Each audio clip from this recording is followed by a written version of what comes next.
Presiden Joko Widodo memberikan pidato kenegaraan di ruang rapat paripurna Gedung Nusantara MPR, DPR, DPD RI, Senayan, Jakarta Selatan. Pada pagi hari, Presiden Joko Widodo memberikan pidato pada sidang tahunan MPR RI dan sidang bersama DPR RI dan DPD RI tahun 2023. Kemudian dilanjutkan pada siang hari dengan memberikan pidato berupa penyampaian RAPBN 2024 beserta nota keuangannya.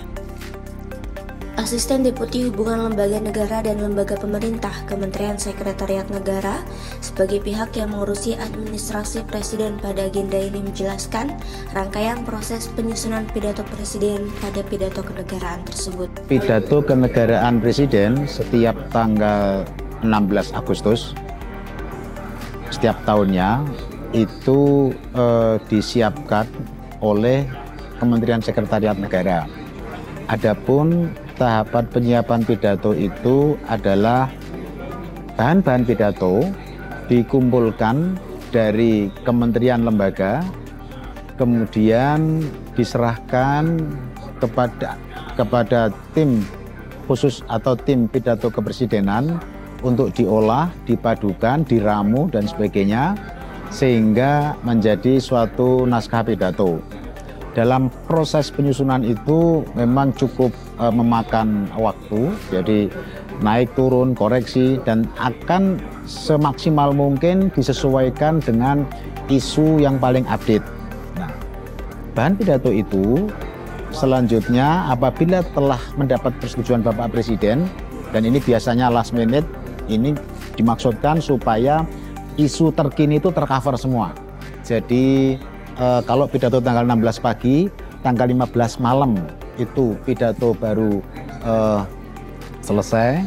Nah, setelah pidato selesai, kemudian secara elektronik diserahkan kepada PIC untuk selanjutnya dari PIC Seknek diserahkan kepada PIC DPR untuk selanjutnya nanti didistribusikan kepada para anggota atau para hadirin pada saat sidang atau pidato presiden dibacakan.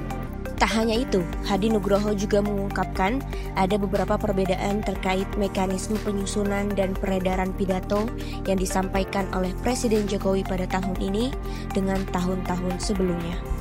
Perbedaan yang signifikan itu terjadi antara sebelum pandemi dengan setelah pandemi. Jadi seperti saya katakan tadi, sebelum pandemi dilakukan secara manual yang memakan waktu, biaya, tenaga. Dan setelah pandemi dilakukan secara digital, ini jelas menghemat biaya, waktu, tenaga, dan juga meminimalisir kebocoran. Dan yang lebih baru lagi adalah kalau dulu berita acara bahan pidato itu diserahkan secara manual, ada penandatanganan kertas. Sejak tahun lalu berita acara diserahkan secara elektronik. Jadi penyerahannya pakai tanda tangan elektronik, penerimaannya tanda tangan elektronik. Jadi sudah serba elektronik semua. Digitalisasi teks pidato merupakan sebuah pembaharuan yang disambut baik karena dirasa lebih efisien, ramah lingkungan, serta dapat menghemat anggaran yang perlu dikeluarkan. Digitalisasi pidato menjadi sesuatu yang membantu pengarsipan bukti-bukti sejarah. Kebetulan saya Duta Arsip Nasional Republik Indonesia, jadi digitalisasi terhadap arsip negara itu menjadi penting agar kemudian mudah untuk dilacak, mudah untuk dianalisis, dan bisa diakses oleh siapapun dimanapun. Menurut saya sangat efektif ya tentunya ya. Kami berharap bahwa kegiatan-kegiatan ke depannya juga bisa memaksimalkan teknik yang sama karena tentunya cukup efisien dan produktif secara waktunya juga ya, tidak membutuhkan waktu yang lama.